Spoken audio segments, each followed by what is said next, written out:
ഒരു റോഡ് അപകടം നടന്നാൽ ഉടനെ നാം അന്വേഷിക്കും, ഡ്രൈവർ മദ്യപിച്ചിരുന്നോ? ഓ, മദ്യപാനം കാരണമായിരിക്കും. ഇങ്ങനെയുള്ള കാര്യങ്ങളായിരിക്കും നമ്മുടെ മനസ്സിൽ ഓടിയെത്തുന്നത്. ഇതൊരു പൊതുബോധമാണ്. യഥാർത്ഥത്തിൽ കേരളത്തിൽ നടക്കുന്ന റോഡപകടങ്ങളിൽ 10% താഴെയാണ് മദ്യപാനം ഡ്രൈവർമാർ കഴിച്ചത് മൂലമുണ്ടാകുന്ന അപകടങ്ങൾ. ഇതിനെ സംബന്ധിച്ച് ഒട്ടനവധി പഠനങ്ങൾ തന്നെ നടന്നു. Rishiraj Singh IPS excise commissioner ആയിരിക്കുമ്പോഴാണ് ഏറ്റവും കൂടുതൽ പഠനം നടന്നത്. അതേ കൂടി അംഗമായ ഒരു കമ്മിറ്റി തന്നെ നിരവധി സിറ്റിങ്ങുകൾ നടത്തി ഇതിനെക്കുറിച്ചുള്ള ഡേറ്റകൾ കളക്ട് ചെയ്തൊക്കെ ആണ് പഠനം നടത്തിയത്.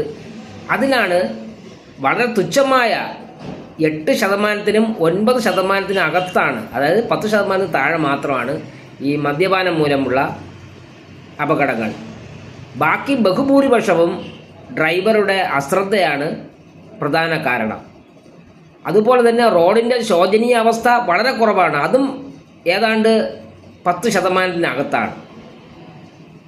ആകെ നടക്കുന്ന റോഡപകടങ്ങളിൽ 68%-വും ഈ ഡ്രൈവറുടെ അശ്രദ്ധ മാത്രമാണ് കാരണം. ബാക്കി വരുന്ന 32% മാത്രമാണ് ഈ മദ്യപാനം, റോഡിൻ്റെ ശോചനീയാവസ്ഥ, അല്ലെങ്കിൽ മയക്കുമരുന്ന് വല്ലതും ഉപയോഗിച്ച് അങ്ങനെയുള്ളത്. ഇതൊക്കെ പക്ഷേ യഥാർത്ഥ കാരണം ഈ അശ്രദ്ധയും ഓവർ സ്പീഡും ഇതിൻ്റെ ഭാഗമാണ്. അതും ഒരു അശ്രദ്ധയുടെ ഭാഗമാണ്, അമിതമായ വേഗതയിൽ പോവുക.